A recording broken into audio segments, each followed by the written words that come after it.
The city of Chicago was a symphony of twilight, the kind of evening where the skyline didn't just stand against the horizon but seemed to breathe with the fading day. I was on my small, wrought iron balcony, a square of space I called my escape, leaning against the railing and watching the amber lights blink on in the high rises. The air was cool, carrying the distant, rhythmic hum of traffic and the faint scent of rain on pavement. My apartment, a modest one-bedroom in Lincoln Park, felt particularly quiet that night, the silence a palpable thing after a week of chaotic deadlines at the advertising firm where I worked. I heard the sliding glass door whisper open behind me. I didn't need to turn. The familiar, slightly hesitant footfall was as known to me as my own. "Hey, Liv," my brother Ethan said, his voice soft. "Hey," I replied, shifting to make room for him at the railing. "Beer's in the fridge if you want one." He nodded but didn't move, just came to stand beside me, his forearms resting on the cool metal. We stood in a comfortable silence, the kind only siblings who have shared a lifetime of unspoken understandings can inhabit. Ethan,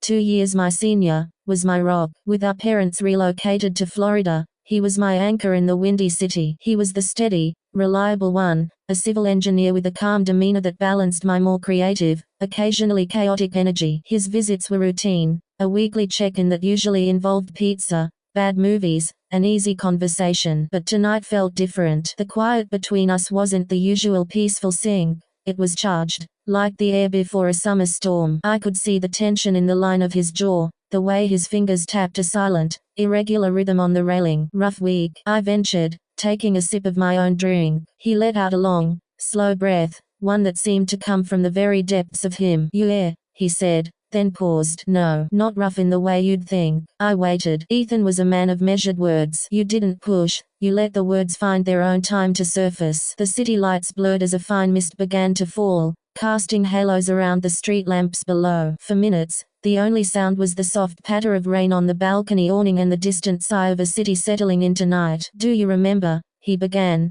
his voice so low I almost didn't catch it over the drizzle, "that summer when we were kids, and I tried to build that treehouse in the old oak in the backyard?" I smiled at the memory. "Of course. You fell out and broke your arm." Mum was furious. "And you," he said, finally turning his head to look at me. His eyes, the same shade of hazel as mine, looked unusually bright. "You sat with me the whole time in the ER. You didn't say much. You just stayed. You drew silly cartoons on my cast." "That's what little sisters are for," I said lightly, though a strange warmth spread through my chest at the memory. "It's what you've always done, Liv," he said, his gaze intense, unwavering. "You stay. Through every failed relationship, every career panic, every stupid mistake I've made, you're just there. A constant." I shrugged, suddenly feeling self-conscious under his scrutiny. "Well, you've done the same for me. When Dad had his health scare, when I almost moved to Portland, you were my first call." He nodded, turning back to the cityscape. The mist clung to his dark hair like tiny diamonds. The silence stretched again,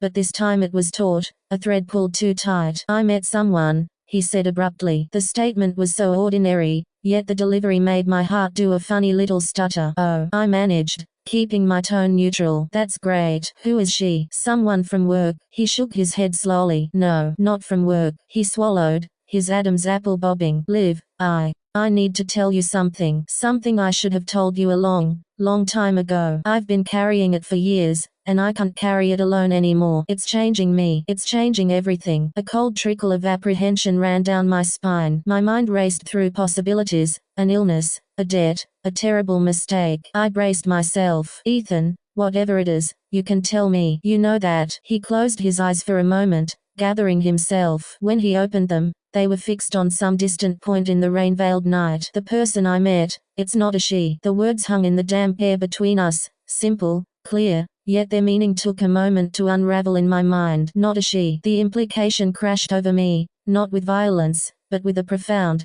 quiet wave of understanding. Years of tiny, inexplicable moments suddenly rearranged themselves into a new, coherent picture. His quiet distance at high school dances, his lack of serious girlfriends, the way he'd sometimes grow still and distant in conversations about the future, a future that always seemed to be scripted by someone else. "Oh, Ethan," I whispered, the words barely more than a breath. Tears welled in his eyes, but he didn't let them fall. His confession, once begun, flowed out in a quiet, relentless stream. I've known since I was a teenager. I fought it. I dated girls. I tried to be what everyone expected. I thought if I just pretended hard enough, it would become true. That I could build a life like a blueprint, straight lines, right angles, exactly to code. But the heart isn't a structure you can force. It has its own design. He spoke of the loneliness, the fear of our parents' reaction, the terror of losing me, his only sibling, his best friend. He spoke of the exhausting daily performance, the constant editing of his own life. He told me about Mark,